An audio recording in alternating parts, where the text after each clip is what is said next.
नमस्ते दोस्तों, स्वागत है आपका अपने चैनल लर्न इंडिया पर। आज हम वैदिक काल के टॉप 75 पार्ट 1 में बहुत महत्वपूर्ण एमसीक्यू एवं कॉन्सेप्ट पर चर्चा करने वाले हैं। आइए देखते हैं कि आप कितना क्वेश्चंस को सही कर पाते हैं। चलिए शुरू करते हैं। निम्न कथनों पर विचार करें। ऋग्वेद सबसे प्राचीन वेद है, सही। ऋग्वेद में देवताओं की स्तुति की गई है, करेक्ट। ऋग्वेद गद्य में है, तो ये क्या है? गलत है, ये गलत है। इसका सही उत्तर क्या हो जाएगा? ऑप्शन ए, 1 एवं 2। आइए इनसे फैक्ट कुछ जानकारी लेते हैं। ऋग्वेद चारों वेदों में से सबसे प्राचीन एवं महत्वपूर्ण वेद ऋग्वेद है। इसे मानव सभ्यता का सबसे पुराना धार्मिक ग्रंथ माना जाता है। यह मुख्यतः देवताओं की स्तुति का संग्रह है। कुल 10 मंडल है, 1028 सूक्त है और 10,600 मंत्र है। सबसे पुराना भाग 2 से 7 है। सबसे पुराना भाग 2 से 7 है।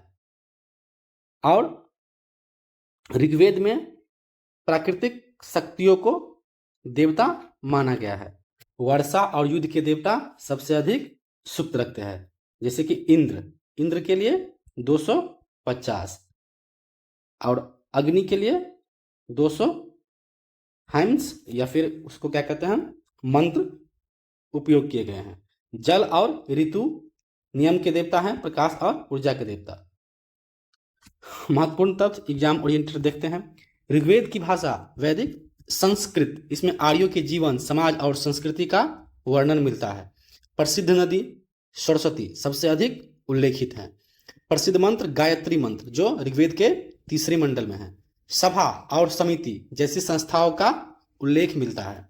रचना काल, जो ऋग्वेद जो बन रहा था उस रचना काल 1500 से 2000। ऐसे ऋग्वेदिक काल कितना है?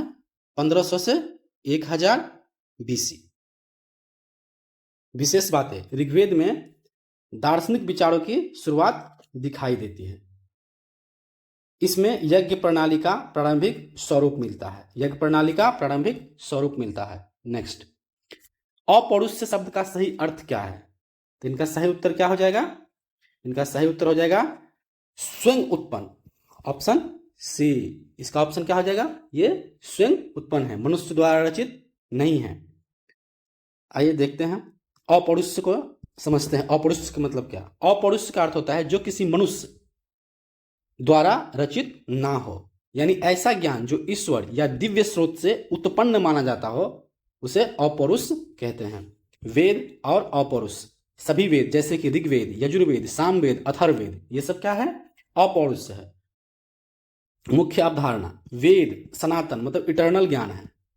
यह ज्ञान किसी व्यक्ति ने नहीं बनाया, बल्कि ऋषियों को दिव्य रूप से प्राप्त हुआ। इसीलिए वेद को श्रुति, सुना हुआ ज्ञान कहा जाता है। परीक्षा के लिए महत्वपूर्ण तथ्य को देखते हैं। अपौरुष शब्द का संबंध सीधे वेद से है। यह अवधारणा मीमांसा दर्शन में विशेष रूप से महत्वपूर्ण है। उदाहरण के लिए रामायण और महाभारत क्या है? पौरुष से, मतलब उनको लिखा गया है। पौरुष से मतलब क्या होता है? लिखा गया। और अपौरुष से उत्पन्न हुआ। नेक्स्ट क्वेश्चन, निम्न में से कौन सा वेद संगीत का वेद है? तो इनका सही उत्तर क्या है? इनका सही उत्तर है ऑप्शन सी। सामवेद को संगीत का वेद कहा जाता है। इसको हम लोग गा सकते हैं। आइए सामवेद को समझते हैं। सामवेद 4 वेदों में से तीसरा वेद है। ऋग्वेद, यजुर्वेद, सामवेद और लास्ट में अथर्ववेद। इसे संगीतों का वेद कहा जाता है। इसमें मंत्रों को गाकर प्रस्तुत किया जाता है। मुख्य विशेषताएं, सामवेद अधिकांश मंत्र ऋग्वेद से लिए गए हैं। कुल लगभग 1875 मंत्र ऋग्वेद से लिए गए हैं। इनका उपयोग यज्ञ में गान के लिए, जैसे यज्ञ में जो गागा के यज्ञ करते हैं उसको में इसका इस्तेमाल किया जाता है। उद्देश्य क्या है? तो यज्ञ के समय देवताओं को प्रसन्न रहने हेतु संगीतात्मक स्तुति, मतलब कि स्तुति करते थे। विशेष रूप से उद्गाता, जो उनको गाते थे उनको बोलते थे उद्गाता, द्वारा गाया जाता था। प्रमुख देवता इंद्र के लिए 250 हाइम्स और अग्नि के लिए 200 मंत्र का इस्तेमाल किया गया है, यूज किया गया। परीक्षा के लिए महत्वपूर्ण, सामवेद भारतीय संगीत का आधार माना जाता है। गायन शैली का प्रारंभ यहीं से माना जाता है। यह वेद श्रुति परंपरा का प्रमुख उदाहरण है। उद्गाता सामवेद का गायक या पुरोहित को उद्गाता कहते हैं। नेक्स्ट, निम्न कथनों पर विचार करें। यजुर्वेद में यज्ञ विधियां वर्णित है, ये सही है। यजुर्वेद में यज्ञ कर्मकांड सब वर्णित है। सामवेद ऋग्वेद से लिया गया है। अभी हम लोग देखे हैं कि 1800 कुछ था वो मंत्र ऋग्वेद से लिया गया है सामवेद में। और सामवेद को गाए जा सकने वाली वेद है। अथर्ववेद जादू टोना का वर्णन है, जादू टोना वशीकरण। तो ये तीनों का तीनों सेंटेंस सही है। Option D is correct. आइए यजुर्वेद के बारे में जानकारी लेते हैं। यजुर्वेद 4 वेदों में दूसरा वेद। ऋग्वेद, यजुर्वेद, सामवेद और अथर्ववेद। यजुस का अर्थ होता है यज्ञ से संबंधित मंत्र। यह वेद मुख्यतः यज्ञ विधि से संबंधित क्वेश्चन पूछे तो यजुर्वेद से, कर्मकांड से, यजुर्वेद से। इनका विशेषताएं देखते हैं। इसमें गद्य एवं पद्य, प्रोज और वर्स दोनों विशेषताएं हैं यजुर्वेद में। यज्ञ करने के विधि, नियम और क्रम विस्तार से बताए गए हैं। इसे कर्मकांड का वेद भी कहा जाता है। यजुर्वेद 2 भागों में विभाजित है। शुक्ल यजुर्वेद, मंत्र और ब्राह्मण भाग अलग अलग और अधिक व्यवस्थित। कृष्ण यजुर्वेद मंत्र और ब्राह्मण मिश्रित है। उपयोग कहाँ कहाँ करते हैं तो यज्ञ के समय अधर्वयु पुरोहित द्वारा। इसके जो पुरोहित है वो क्या कहलाते हैं? यजुर्वेद के पुरोहित को अधर्वयु कहते हैं। यज्ञ की पूरी प्रक्रिया इसी वेद से मिलती है। नेक्स्ट, प्रमुख देवता इनका अग्नि रहा है। इनके लिए 250 मंत्र है और इंद्र के लिए 200, अग्नि और इंद्र के लिए 250। परीक्षा के लिए महत्वपूर्ण तत्व यजुर्वेद कर्मकांड से, रिचुअल से जुड़ा हुआ है। इसमें यज्ञ की विधि और नियम सबसे अधिक है। इनके जो पढ़ने वाले होते हैं उनको अधर्वयु कहते हैं, इसके पुरोहित को। ये जो वेद है गद्य एवं पद दोनों में मिश्रित है। नेक्स्ट, सभा और समिति के संदर्भ में कौन सा कथन सही है? तो इनका सही उत्तर क्या हो जाएगा? इनका सही उत्तर होगा समिति अधिक लोकतांत्रिक संस्था थी। समिति कैसा थी? अधिक लोकतांत्रिक संस्था थी। सभा और समिति के बारे में समझते हैं। ऋग्वेदिक काल की ये संस्थाएं थी। परिचय, सभा और समिति का उल्लेख मुख्यतः ऋग्वेद में मिलता है। ये वैदिक काल की प्रमुख राजनीतिक एवं सामाजिक संस्थाएं थी। सभा सेलेक्ट मतलब चुने हुए लोगों की जो मंडली होती थी, जो लोग जहां पर रहते थे उनको हम लोग सभा कहते थे। छोटी और विशिष्ट परिषद तो एलाइट लोग, बड़े बड़े लोग जो चुन के जाते थे वो लोग कहाँ बैठते थे? सभा में बैठते थे। इसमें श्रेष्ठ, बुद्धिमान और प्रभावशाली लोग शामिल थे। मुख्य कार्य राजा को सलाह देना, राजा को एडवाइस देते थे क्या करना है क्या नहीं करना है, कैसे राज्य चलाना है। न्यायिक कार्य इनका जुडिशियल कार्य, इसे आज के राज्यसभा या उच्च परिषद जैसा माना जा सकता है। समिति मतलब सामान्य जनता, बड़ी और जन सामान्य की सभा थी। स्वाभाविक बात है, सामान्य जनताओं की संख्या ज्यादा है और इलाइट लोगों की संख्या बहुत कम है। तो इलाइट लोग कहाँ रहेंगे? सभा में, और जो जनता रहेंगे वो समिति में। इनका जो आकार होगा वो बड़ा होगा। इसमें सामान्य जनता की भागीदारी होती थी। राजा का चयन, निर्वाचन इन्हीं से, समिति के द्वारा होता था। महत्वपूर्ण निर्णय में जनमत संग्रह होता था। जैसे महत्वपूर्ण निर्णय करना है तो उसमें जनमत संग्रह लिया जाता था। इसे आज के लोकसभा और जनसभा जैसा समझा जा सकता है। अतिरिक्त तथ्य के बारे में जानते हैं। समिति को अधिक शक्तिशाली माना जाता था। समिति को दोनों संस्थाएं राजा पर नियंत्रण रखने का कार्य करती थी। दोनों संस्थाएं। ये प्राचीन भारत में लोकतांत्रिक सोच का प्रारंभिक स्वरूप था। नेक्स्ट, 10 राज्य का युद्ध किस नदी पर लड़ा गया? तो इनका सही उत्तर क्या हो जाएगा? इसका सही उत्तर हो जाएगा पुरुषनी नदी पर। 10 राज्य का युद्ध जो कहाँ लड़ा गया था? पुरुषनी नदी पर। आइए 10 राज्य युद्ध के बारे में जानते हैं, इसका परिचय देते हैं। यह युद्ध ऋग्वेदिक काल की सबसे प्रसिद्ध युद्ध है। इसका उल्लेख ऋग्वेद के 7वें मंडल में, किस मंडल में? 7वें मंडल में 10 राज्य युद्ध का उल्लेख मिलता है। इसे 10 राजाओं का युद्ध भी कहा जाता है। युद्ध किसके बीच हुआ? तो एक ओर में थे भरतजन ट्राइब्स, राजा सुदास, और दूसरी ओर 10 जनों मतलब राजाओं का संघ था। सुदास के गुरु या पुरोहित वशिष्ठ, स्थान कहाँ लड़ा गया था? तो पुरुषनी नदी पर, आज के रावी नदी। अभी जो पहले जो पुरुषनी नदी था, एग्जाम का टॉप क्वेश्चन है कि पुरुषनी नदी को आज क्या कहा जाता है? इसको क्या बोलते हैं? रावी नदी। परिणाम को देख लेते हैं। सुदास की विजय हुई, भरत जन की शक्ति और प्रतिष्ठा बढ़ी, कारण जनों के बीच सत्ता और क्षेत्र पर नियंत्रण हुआ, राजनीतिक वर्चस्व के लिए संघर्ष। परीक्षा के लिए देख लेते हैं महत्वपूर्ण तथ्य। 10 राज्य का युद्ध, ऋग्वेद की सबसे महत्वपूर्ण युद्ध। उल्लेख 7वां मंडल में। विजेता सुदास, भरत जन जो ट्राइब थे, और नदी पुरुषनी, रावी नदी जो वर्तमान में कहा जाता है, पुरोहित वशिष्ठ। नेक्स्ट, निम्न कथनों पर विचार करें। ऋग्वेद में गंगा का उल्लेख कम है, सरस्वती का उल्लेख महत्वपूर्ण थी। तो इसका सही उत्तर क्या हो जाएगा? इनका सही उत्तर हो जाएगा सी। दोनों, एक भी सही है और दो भी सही है। ऋग्वेद में गंगा का उल्लेख कम है, बिल्कुल सही बात है। एक आध बार हुआ है, सरस्वती का सबसे ज्यादा बार हुआ है। नेक्स्ट, गंगा नदी के बारे में जानकारी लेते हैं। गंगा भारत की सबसे पवित्र और प्रमुख नदी मानी जाती है। इसे राष्ट्रीय नदी का दर्जा प्राप्त है। धार्मिक रूप से माँ गंगा, उनका जो धार्मिक लोग का जो रुझान है, लोग उनसे मतलब कि अपब्रिंगिंग करते हैं, पालन पोषण खुदा करते हैं, तो इसीलिए माँ का दर्जा दिया गया है। उसका उद्गम क्षेत्र गंगोत्री का ग्लेशियर गोमुख से निकलती है।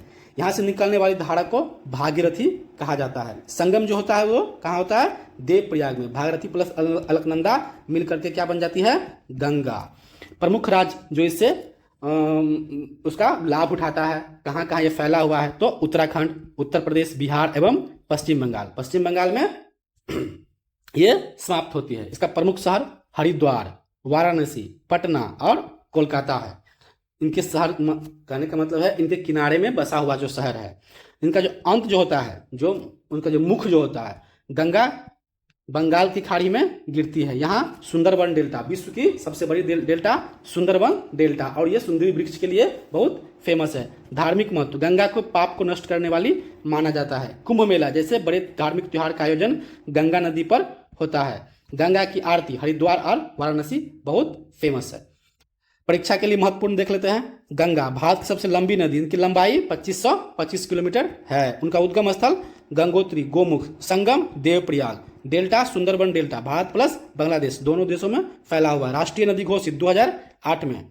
नेक्स्ट, वैदिक समाज में गवह, गावह शब्द का क्या अर्थ है? तो इनका सही अर्थ है बी और सी, गाय और धन। आज का आंसर क्या हो जाएगा? डी, दोनों, गाय और धन। निम्न में से कौन सा कथन गलत है? तो इनका सही उत्तर क्या हो जाएगा? सामवेद पूरी तरह से मौलिक है। क्या ये सही बात है? साम में 1875 इसके आसपास में जो मंत्र जो था वो कहाँ से लिया गया था? ऋग्वेद से। तो ये मौलिक नहीं है, ये अडॉप्टेड है। ठीक है, बाद बाकी ऋग्वेद पद्य रचित है, यजुर्वेद गद्य में भी है, मतलब कि पद एवं गद्य दोनों में यजुर्वेद है, और अर्थर्वेद में तंत्र मंत्र है। आइए अथर्ववेद को समझते हैं। अथर्ववेद चारों वेद में से चौथा एवं अंतिम वेद है। सबसे बाद में जो वेद का जो हुआ, त्रेयी क्वेश्चन पूछता है कि त्रेयी कहते हैं, वेद त्रेयी किसे कहा जाता है? तो वेद त्रेयी कहते हैं ऋग्वेद, यजुर्वेद और सामवेद को वेद त्रयी कहा जाता है। और ये अथर्ववेद अलग है, अंतिम वेद है। इसे जनजीवन का वेद कहा जाता है। इसमें साधारण जीवन जैसे रोग, जादू टोना, उपचार का मंत्र मिलते हैं। इनका विशेषता देखते हैं। इसमें रोग निवारण, तंत्र मंत्र, जादू टोना से संबंधित सूक्त है। अन्य वेदों की तुलना में यह अधिक व्यवहारिक प्रैक्टिकल है। समाज के दैनिक जीवन और समस्याओं का वर्णन मिलता है। इसका संरचना स्ट्रक्चर देखते हैं। इसमें 20 कांड है, 730 सूक्त है और 6000 मंत्र है। विषय वस्तु रोगों का उपचार और औषधियाँ, भूत प्रेत, तंत्र मंत्र, गृहस्थ जीवन, विवाह, संतान, ये सब जैसे कि मतलब हमारे जो मानवीय जीवन में जो होता है तंत्र मंत्र, विवाह, शादी, उपनयन, मुरन, सब कुछ का जो उल्लेख कहाँ पे दिया गया है? अथर्ववेद में। इसका प्रमुख देवता पृथ्वी और अग्नि है। परीक्षाओं के लिए महत्वपूर्ण तथ्य, अथर्ववेद जनजीवन और तंत्र मंत्र का वेद है। इसे पहले अथर्वार्गिस भी कहा जाता था, इसे बाद में जोड़ा गया अन्य तीनों वेद के बाद में। नेक्स्ट, निम्न में से कौन सा देवताओं का राजा? देवताओं का राजा किसे कहा जाता है? ये तो हम लोग पौराणिक कथाओं में भी पढ़े हुए हैं। तो इसका सही उत्तर क्या हो जाएगा? इंद्र। इंद्र को देवताओं का राजा कहा जाता है। एंड डिस्ट्रॉयर ऑफ फोर्ट्स मतलब किलाओं को तोड़ने वाला कहा जाता है। इंद्र के बारे में ऐसे जानकारी लेते हैं। इंद्र वैदिक काल के प्रमुख देवता माने जाते हैं। विशेष रूप से ऋग्वेद में इनकी सबसे अधिक स्तुति की गई है 250। इन्हें वर्षा, बिजली, युद्ध के देवता कहा जाता है। इंद्र ने वृत्त नामक दैत्य का वध किया। किसका वध किया? वृत्त नामक दैत्य का वध किया। इससे नदियों का और वर्षा का संभव हुई, ऐसा कथाओं में कहा गया है। एग्जाम के लिए प्रश्न महत्वपूर्ण तथ्य को देखते हैं। ऋग्वेद में सबसे अधिक सूक्त किसके लिए है? 250 इंद्र के लिए। इंद्र वज्रधारी, वृत्रवध, प्राकृतिक शक्तियों पर विजय का प्रतीक है। प्राकृतिक शक्तियों पर विजय का प्रतीक है वृत्रवध। इंद्र को पुरंदर, किला को तोड़ने वाला भी कहा जाता है। नेक्स्ट, पुरुष सूक्त किस वेद में है? पुरुष सूक्त, तो इसका सही उत्तर क्या हो जाएगा? ऋग्वेद। पुरुष सूक्त का उल्लेख किसमें है? ऋग्वेद में। निम्न कथनों पर विचार करें। चलिए 12 का आंसर देखते हैं। 12 का आंसर क्या है? केवल 2। वर्ण व्यवस्था कर्म पर आधारित थी, जन्म पर आधारित नहीं थी, क्योंकि ऋग्वेदिक काल में जो जैसे कि कर्म रहता था उसी अनुसार से। मान लीजिए कि किसी का अगर कोई ब्राह्मण है और वह जूता साफ करने का या फिर नाई का या फिर कोई भी काम करता था, तो वो कार्य के अनुसार उनका जाति हुआ करता था। लेकिन बाद में आकर के वर्ण व्यवस्था जन्म पर आधारित हो गई और जटिल होता चला गया। उपनिषद, आइए उपनिषद का मुख्य सब्जेक्ट क्या है, विषय क्या है? तो इनका सही उत्तर क्या हो जाएगा? इसका सही उत्तर है बी। क्या चीज का विषय है? दर्शन का। उपनिषद जो विषय है वो दर्शन का विषय है। उपनिषद के बारे में संपूर्ण जानकारी लेते हैं। उपनिषद वैदिक साहित्य का दार्शनिक फिलोसफिक भाग है। यह वेदों के अंतिम भाग, इसलिए उन्हें वेदांत भी कहा गया है। लगभग 108 उपनिषद माने जाते हैं। मुख्य रूप से जो महत्वपूर्ण है 10 से 13 है। इस उपनिषद, केन उपनिषद, कठोप उपनिषद और छांदोग्य उपनिषद और बृहदारण्यक उपनिषद। परीक्षा के लिए महत्वपूर्ण तथ्य को देख लेते हैं। उपनिषद वेदों का अंतिम भाग, वेदांत, संख्या 108 और मुख्य विचार आत्मा और ब्रह्म की एकता। यह ज्ञान मार्ग पर आधारित है। नेक्स्ट, ब्राह्मण ग्रंथ किससे संबंधित है? तो इनका सही उत्तर क्या हो जाएगा? ब्राह्मण ग्रंथ यह है यज्ञ से संबंधित। ब्राह्मण ग्रंथ यज्ञ से संबंधित है। ब्राह्मण ग्रंथ वैदिक साहित्य का गद्य मतलब कि प्रोज भाग है। ये वेदों के मंत्र की व्याख्या करते हैं। वेदों की जो मंत्र है, बहुत सारा मंत्र है, तो उन मंत्र को ये लोग मतलब एक्सप्लेन करते हैं। इनका मुख्य उद्देश्य यज्ञ और कर्मकांड को समझाना है। जैसे ब्राह्मण में देखते हैं, ऐतरेय ब्राह्मण ऋग्वेद में, शतपथ ब्राह्मण यजुर्वेद में, पंचविश ब्राह्मण सामवेद में और गोपथ ब्राह्मण अथर्ववेद में। इसको याद कर लेना है, ये इंपॉर्टेंट है। परीक्षा के लिए महत्वपूर्ण तथ्य को देखते हैं। ब्राह्मण ग्रंथ यज्ञ की व्याख्या करने वाले, शैली गद्य प्रोज। सबसे प्रसिद्ध शतपथ ब्राह्मण, सबसे अधिक का कौन है? शतपथ ब्राह्मण, जो यजुर्वेद का है। यह कर्मकांड का प्रधान साहित्य है। नेक्स्ट, आरण्यक का अध्ययन कौन करता है? आरण्यक वनवासी, जो आरण्यक मतलब कि वन से संबंधित है, तो इनका अध्ययन वनवासी करता है। आरण्यक वैदिक साहित्य का वह भाग जो वन मतलब अरण्य में अध्ययन के लिए बना। ये ग्रंथ ब्राह्मण और उपनिषद के बीच की कड़ी मानी जाती है। ब्राह्मण और उपनिषद के बीच इसमें कर्मकांड से हटकर ध्यान और ज्ञान की ओर संक्रमण दिखाई देता है। प्रमुख आरण्यक क्या है? तो ऐतरेय आरण्यक, तैत्तिरीय आरण्यक और बृहदारण्यक आरण्यक से संबंधित है। निम्न में से कौन सा सही सुमेलित है? इनका सही उत्तर क्या हो जाएगा? इनका सही उत्तर हो जाएगा ऑप्शन ए, सभी। जैसे कि ऋग्वेद में स्तुति, देवताओं का स्तुति दिया हुआ है। यजुर्वेद में यज्ञ से संबंधित है, यज्ञ में कर्मकांड क्या क्या होगा। सामवेद संगीत का वेद कहा है, जिससे गायो जा सकने वाली वेद की संज्ञा है। अथर्ववेद तंत्र मंत्र, जादू टोना, वशीकरण, विवाह, प्रेम, सब कुछ अथर्ववेद में दिया गया है। अथर्ववेद को बाद वाला वेद भी कहा जाता है। इन तीनों वेद को त्रेयी क्या कहते हैं? त्रेयी कहा जाता है। आइए, व्रतोम यज्ञ किसके लिए था? तो इनका सही उत्तर क्या है? बाहरी लोगों के लिए जो व्रतसम यज्ञ थे। मान लो कि बाहरी लोगों जैसे ब्राह्मण क्षत्रिय जो लोग थे, वो लोग मतलब कि एक अलग टाइप के यज्ञ करते थे। और जो बाहरी लोगों था उनको, जैसे कि राजा के दरबार से अलग हुआ करते थे, उन लोगों को व्रतसम यज्ञ के लिए था। निम्न में से कौन सा देवता जल से संबंधित है? इसका सही उत्तर हो जाएगा वरुण। जल वरुण, ठीक है। और अग्नि के लिए 200 क्या कहते हैं उसको, हाइम्स। 200 हाइम्स मतलब वो मंत्र। और इंद्र के लिए 250। नेक्स्ट, गायत्री मंत्र। गायत्री मंत्र किस मंडल में है? तो इनका सही उत्तर हो जाएगा ऑप्शन मतलब 3 है, option B. Option B, Gayatri Mantra. निम्न में से निम्न कथनों पर विचार करिए। निम्न कथनों पर विचार करिए। तो 20 का आंसर देखिए, इनका आंसर हो जाएगा सबसे पहले डी। वैदिक समाज कैसा था? पितृसत्तात्मक। वैदिक समाज पितृसत्तात्मक थे, मतलब कि पिता प्रधान थे वहां पर, पितृसत्तात्मक। स्त्रियों की शिक्षा मिलती थी, वैदिक काल में मिलती थी। स्त्रियां सभा में भाग लेती थी, करेक्ट, ये सभा में भाग लिया करती थी। आफ्टर ऑल महिलाओं का जो स्थिति था वो अच्छा था। क्या था? अच्छा था। नेक्स्ट, निम्न कथनों पर विचार करें। तो 21 का जो सही आंसर है वो आंसर है ए, मतलब केवल एक ही सही है। ऋग्वेद में सभा का उल्लेख मिलता है, बिल्कुल। सभा और समिति, समिति केवल धार्मिक संस्था थी, तो ये गलत नहीं। नेक्स्ट, विदथ का संबंध किससे था? विदथ का संबंध, तो इसका सही उत्तर है सैन्य गतिविधियां। सैन्य गतिविधियां, ऑप्शन ए सही है।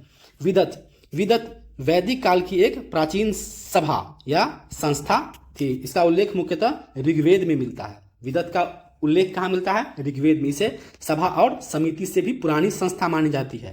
सभा और समिति से भी पुरानी संस्था विदथ थी। इनका मुख्य विशेषता था सामाजिक, धार्मिक और सैन्य सभा।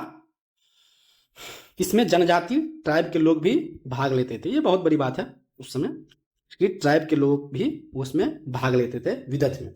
यहाँ यज्ञ, उत्सव, युद्ध की योजना आदि होते थे। नेक्स्ट, निम्न में से कौन सा कथन सही नहीं है? मतलब हमको क्या ढूंढना है? रॉन्ग। क्या सही नहीं है? तो वरुण युद्ध के देवता थे, तो ये तो गलत है, क्योंकि वरुण क्या चीज का देवता थे? वरुण युद्ध का देवता कौन थे? तो युद्ध के देवता इंद्र थे। युद्ध के देवता इंद्र थे, ठीक है। नेक्स्ट, दास। दास शब्द का प्रयोग किस अर्थ में होता है? तो दास शब्द का प्रयोग शत्रु के अर्थ में होता है। क्या चीज के होता है? शत्रु के अर्थ में होता है। नेक्स्ट, निम्न कथनों पर विचार कीजिए। से ऋग्वेद में समुद्र का उल्लेख है, तो इनका सही उत्तर क्या हो जाएगा? हाँ, ऋग्वेद में समुद्र का उल्लेख है। ऋग्वेद में गंगा का उल्लेख नहीं है, तो ये तो गलत है। ऋग्वेद में गंगा का उल्लेख हुआ है, तो ये गलत हो जाएगा। ऑप्शन ए केवल एक सही है। धन्यवाद हमारे साथ जुड़ने के लिए। और अधिक जानकारी के लिए चैनल को सब्सक्राइब करें, लाइक करें और शेयर करें। जय हिंद।